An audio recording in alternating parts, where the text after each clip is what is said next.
Shalom, Jarín y Karim. Un agrado nuevamente poder compartir con ustedes. ¿Mm? Como les había dicho con antelación en nuestro grupo de estudios de Facebook, discípulos de Rabí Yehoshua ben Yosef Minas Rat, habíamos dicho que íbamos a hacer pequeños estudios de los escritos de los primeros discípulos. ¿Mm? Nosotros, lo que se conoce en el mundo occidental como Nuevo Testamento. ¿Mm?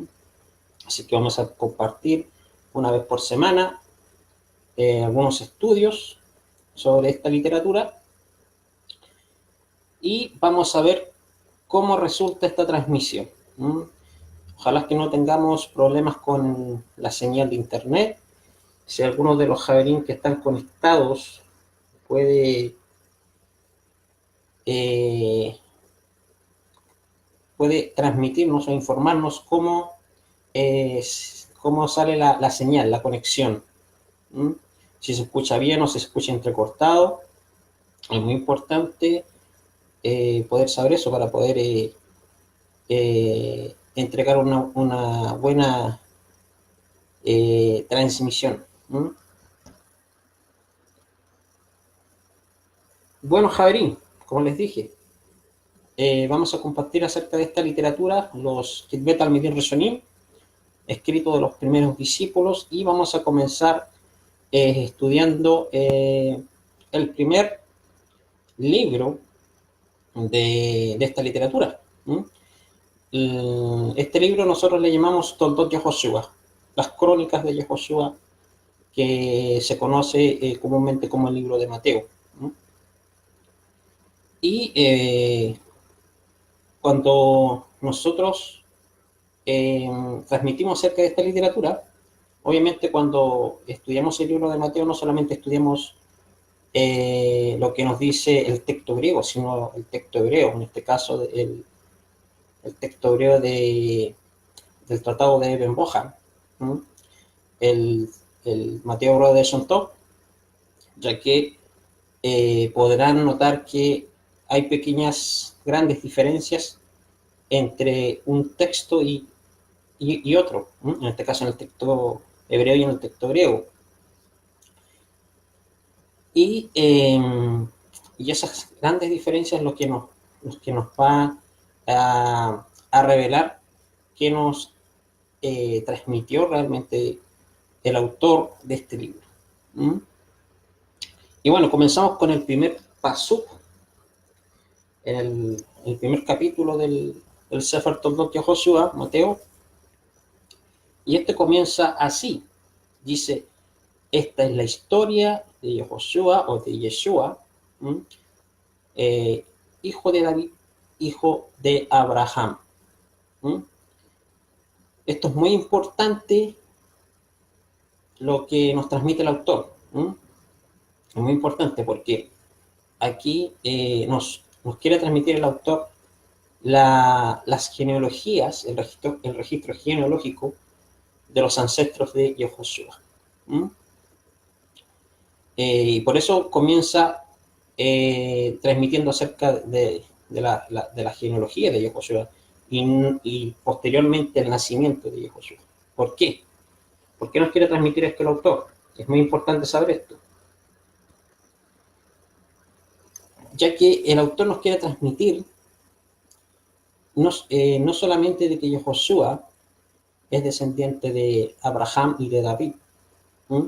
Por lo tanto, al ser un descendiente de Abraham y de David, lo califica para ser un ¿cómo se dice la palabra? Un candidato, ¿sí? Un candidato para ser Mashiach. ¿Mm? Y, y no solamente nos transmite eso, nos transmite acerca de la naturaleza del Mashiach. ¿Mm? ¿Quién es el Mashiach? ¿Mm? Y esto es lo que quiero centrarme en este estudio. ¿Mm? Por ejemplo, en versiones como Reina Valera dice, el libro de la genealogía de Jesús, el Cristo, hijo de David, hijo de Abraham. ¿Mm? Nos transmite lo mismo. Y aquí es muy importante que para el autor de este libro, la importancia de ratificar en su crónica que uno de los requisitos del Mashiach de Israel se cumplía plenamente en la persona de Yeshua. ¿No? ¿Y cuál es ese requisito? Lo que nos transmite el autor. Las profecías nos dictan que el Mashiach de Israel debe ser descendiente de Abraham, ¿no? El padre de la nación de Israel. Pues la promesa del Creador le dice: en tu simiente serán benditas todas las naciones de la tierra. Esto es muy importante, Javier, saberlo. Esto lo podemos ver registrado en el Sefer Bereshit, en el libro en el comienzo o en el principio, que se le conoce comúnmente como Génesis, en el capítulo 22, versículo 18. Es decir, el Mashiach debe ser un israelita o un judío, tal como lo es Yeshua. De hecho, el mismo emisario Saúl y Tarsis, que se le conoce como Pablo de Tarso comúnmente, este emisario también reconoce, ¿no?, que la simiente de Abraham es Yehoshua. Ustedes lo pueden ver ahí en la carta a la comunidad en Galatia, ¿no?, la carta a los Gálatas, como se le conoce comúnmente este libro, en el capítulo 16, versículo 16. Por lo cual el requisito de ser israelita se cumple en la persona de Yeshua. ¿No? Pero en cuanto a la naturaleza del Mashiach, ¿por qué no es de importancia ratificar esto? No es, ¿por qué es importante? ¿No? Debido a que el Mashiach nos dice la escritura, es Sera, ¿no? O sea, es descendiente físico. Sera, literalmente, según el espermatozoide, ¿no? Es Sera, descendiente físico de Abraham. Entonces, Javín, tal cual lo son todos los descendientes de los patriarcas, son Sera de Abraham. ¿Mm? O sea, son descendientes físicos de Abraham. Si así no fuera, entonces Yehoshua no califica para ser Moshiach. Ya que eso es lo que nos transmite las escrituras, lo que comúnmente le llamamos Antiguo Testamento, en el Tanaj, la Biblia hebrea. Las profecías también nos dicen que debe ser descendiente de la tribu de Yehudá, o sea, de Judá. Esto es muy importante, a fin de que pueda acceder y tener parte del trono y del gobierno de Israel. Voy a citar un pasaje que encontramos en Bereshit, en Génesis capítulo 49, versículo 10, que dice: no será quitado el cetro, o sea, el trono, el gobierno de Yehudá, y el legislador de entre sus pies, dice, hasta que venga Silo, o sea, hasta que venga Mashiach, como príncipe de paz. Y a él se congregarán los pueblos. Eso es lo que nos transmite este pasaje de Bereshit. El pasaje es muy claro, Javier. El pasaje es la declaración de Jacob para sus hijos.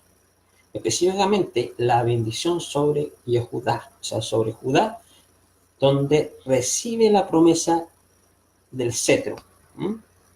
Es decir, que de su tribu nacerían los reyes de Israel, los cuales gobernarían hasta que venga Silo, en referencia al Mashiach como rey de paz. Quien todos los pueblos se congregarán, todas las naciones se congregarán. Eso es lo que nos transmite este pasaje. Eso es muy importante. Entonces, para nuestro análisis acerca de la naturaleza del Mashiach, cabe hacernos la siguiente pregunta: ¿cómo puede una persona que no tiene naturaleza humana, o sea, que no es descendiente físico de una persona humana, que no es de la cera de Abraham, que no desciende físicamente de la tribu de Judá, que está compuesta solamente por humanos, ¿cómo puede ser entonces el Masías, el rey de Israel? ¿Mm? Por otra parte, el Masías de Israel debía ser de la cera, descendiente físico del rey David. Eso es lo que nos transmite este primer pasaje del capítulo 1 de Mateo. Esto es sumamente importante para nuestro estudio, para entender la naturaleza humana del Masías. Debido a que si es hijo de David según la carne, también lo es José, el esposo de Miriam, la madre de Josué. O sea, José también es descendiente de David, se describe como descendiente de David. Miren lo que nos transmite el Sefer Yeshayahu, el libro del profeta Isaías, en el capítulo 9, versículo 7. Dice: lo dilatado de su imperio y la paz no tendrán límite sobre el trono de David, o sea, sobre el Mashiach, y sobre su reino, disponiéndolo y confirmándolo en juicio y en justicia desde ahora y para siempre. El celo de Hashem de los ejércitos hará esto. Otro pasaje muy importante que también encontramos en Yeshayahu, Isaías, en el capítulo 11, versículo 1, dice: saldrá una vara del tronco de Ishai, o sea, de Isaías, padre de David, y un vástago retoñará de sus raíces. ¿Mm?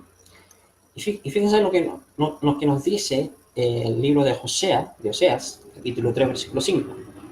Después volverán los hijos de Israel y buscarán a Hashem, su Elohim, su Dios, y a David, su rey, y temerán a Hashem y a su bondad en el fin de los días. Miren que nos transmite el Sefer Jeremías, el libro de Jeremías, el profeta, capítulo 23, versículos 5 al 6. Dice: he aquí vienen los días, dice Adonai, que despertaré a David renuevo, o sea, al Mashiach, justo, y reinará rey, el cual será dichoso y hará juicio y justicia en la tierra. ¿Ya? En sus días será salvo y a Judá, o sea, Judá. Israel habitará confiado, y este será su nombre, se le llamará Hashem, justicia nuestra. La profecía de Isaías, nos hace mención de cómo Masías debe nacer del linaje del rey David. La expresión del capítulo 9, en el verso 7, sobre el trono de David, no es más que una aplicación en referencia al gobierno que ejercerá el Mashiach, cuyo estrado nacerá por vía física del rey David. Ahora, ¿por qué menciona a David y no al Mashiach directamente? Porque Hashem en su sabiduría le ha placido actuar así, para que sin duda alguna darnos a conocer la importancia de la naturaleza y la procedencia física del rey, el ungido de Israel. El texto del capítulo 11 comienza mencionando al padre de David, o sea, a Ishai, el que se conoce comúnmente como Isaí, como de quien saldrá una vara, es decir, nacerá un niño. Es lógico que si es descendiente, si es de la descendencia de Ishai, lo es por vía de David, por lo cual el hebraísmo bíblico es Mashiach ben David, Mashiach hijo de David. O sea, ahora podemos comprender un poco más la naturaleza del Mashiach, y que uno de los requisitos para ser Mashiach es ser descendiente de Abraham, de David, por la línea de Salomón. Por otra parte, el profeta Osea, que mencionamos anteriormente, nos dice que los hijos de Israel buscarán a Hashem, a su Elohim, y a David, su rey. Ahí es evidente que se refiere al Mashiach, el cual es el retoño de Ishai, pues en ese entonces David ya estaba muerto. O sea, aquí podemos ver una profecía. ¿Okay? Entonces, Javelín, por otra parte, vemos al profeta Jeremías, inspirado por Ruach HaKodesh, con la inspiración divina, inspirado por Elohim, también proclama el despertar de un renuevo, haciendo clara alusión al Mashiach, que viene de David. Es decir, es su descendencia, además del texto nos dice que reinará rey, lo cual hace clara referencia a la descendencia física del Mashiach de la tribu de Judá, o sea, de la tribu de Judá, lo cual permitirá sentarse en el trono del gobierno de Israel. En la época de Yeshua o Yehoshua, era muy sabido entre todos los Yehudim, entre todos los israelíes, que el Mashiach debía venir por vía paterna, como hemos visto en resumen. Entonces, ¿por qué esto es sumamente importante, Javier? ¿Por qué les digo esto? Porque el reinado y aún el sacerdocio, solamente alguien podía ser rey o sacerdote por vía paterna. La adopción no transmite el linaje. El linaje o el requisito para ser rey o sacerdote.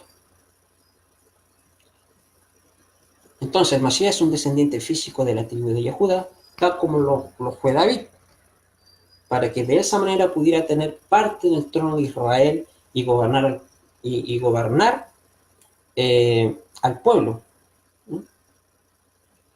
Tal como dicen las profecías sobre Yehudá, que tendría el trono de Israel. Pues Hashem se lo dio. Ustedes lo pueden ver ahí en Génesis, capítulo 49, versículo 10.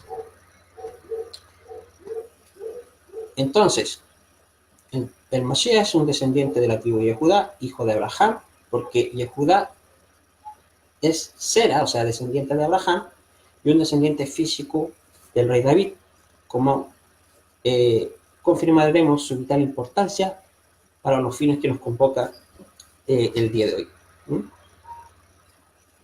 Por ejemplo, hay un episodio donde Yeshua o Yehoshua camina por las ciudades y las provincias de Israel y fue invocado y reconocido por muchos como Ben David, o sea, como hijo de David. Veamos, les voy a leer un pasaje. Dice: y se reunieron los Prusim, o sea, los fariseos, y Yehoshua les preguntó diciendo: ¿cuál es vuestra opinión acerca del Mashiach? ¿De quién será hijo? Le dijeron: hijo de David. Él les dijo: ¿cómo es que David, por la inspiración del Eterno, los llama Adoní? Está escrito: dicho de Hashem a mi Señor, o sea, Adoní: siéntate a mi diestra hasta que haga a tus enemigos estrado para tus pies. Si David lo llama Adoní, o sea, Señor, ¿cómo será su hijo? No pudieron contestarle una palabra y desde ahí en adelante temían preguntarle algo. Esto lo podemos ver en el Sefer Toldot de Josué, en el Mateo Hebreo, en el capítulo 95. Entonces, Josué les hace mención de un tema que aborda gran parte de la teología mesiánica, en el que el Masías debe ser hijo de David. No obstante, Josué no niega que él sea descendiente o hijo de David, sino que los confronta con una pregunta relacionada a por qué a David lo llaman Adoní, o sea, al Masías, siendo su hijo. Nota usted que en ningún momento Yeshua les dice a los Prusim, o sea, a los fariseos, que su respuesta está equivocada. sino que él va mucho más allá y les pregunta la interpretación profética del texto. ¿Mm? Entonces, eh, ¿qué nos transmite este pasaje? Eso.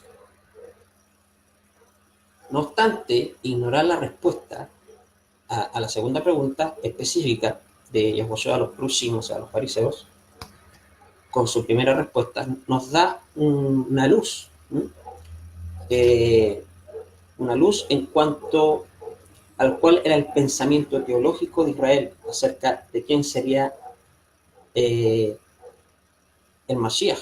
¿No? Entonces, sería hijo de David para que se cumplieran las escrituras. Esto es muy importante. En los Kitvet Talmidei Rishonim, en los escritos de los primeros discípulos, lo que se le conoce comúnmente como Nuevo Testamento, por ejemplo, se nos transmite ahí en Mateo capítulo 9, versículo 27, dice, pasando Josué de allí, le siguieron unos ciegos, dice, dando voces diciendo, ten misericordia de nosotros, hijo de David.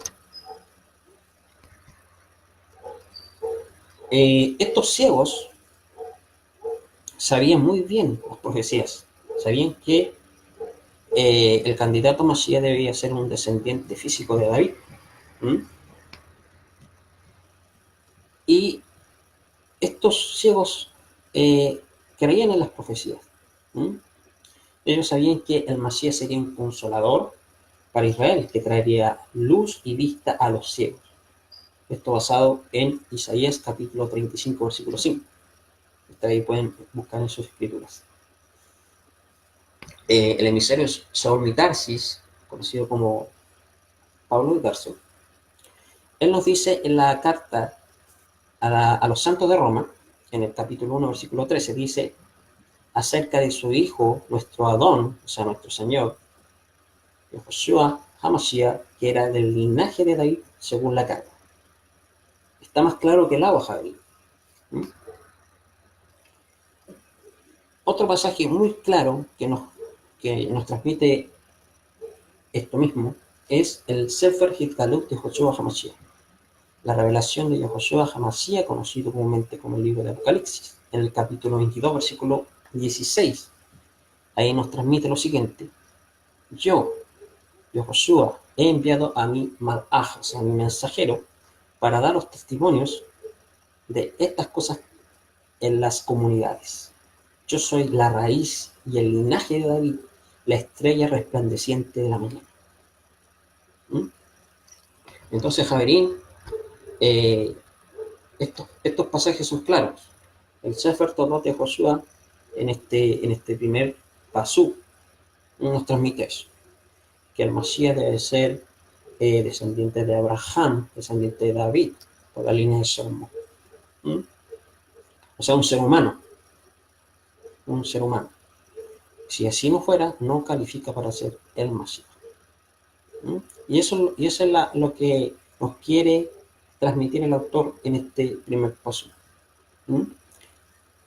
Y todas estas ideas de que el Mashiach es divino y a la vez un hombre, ¿ya? Son ideas ajenas al pensamiento judío del primer siglo y a las profecías que encontramos en el Tanaj, en la Biblia hebrea. Así que, Javerín, ya comprendiendo esto, o sea, podemos tener más clara el panorama de quién sería el Mashiach. En los próximos estudios vamos a seguir analizando este libro y la idea es poder llegar hasta el Sefer Hitgalut de Yahushua HaMashiach, lo que se conoce comúnmente como Apocalipsis. Obviamente vamos a tocar ciertos temas importantes, que a veces son temas que son controversiales. Y esperando, Javín, que este pequeño estudio que estamos compartiendo haya sido de brajá, de bendición para ustedes. Y nos vemos en el próximo estudio, donde vamos estudiar acerca del nacimiento de Yahushua. ¿Mm? ¿Qué nos transmite el autor del Evangelio con respecto al nacimiento de Yahushua? Bueno, Javerín, hasta aquí dejamos esta transmisión. Envío saludos a todos los Javerín que estuvieron conectados, a Juan Milajay, César Vidal, Roberto Mendoza y Carlos Vélez. Que el santo bendito sea, Él le otorgue su barajá, su bendición a ellos, para ellos y toda su familia. Gracias por acompañarnos. Y bueno, como saben, esta transmisión quedará grabada. Y cualquier comentario, cualquier pregunta, consulta, lo pueden dejar en, ahí en los comentarios abajo del video. Javerín, shalom. Nos vemos hasta el próximo comentario.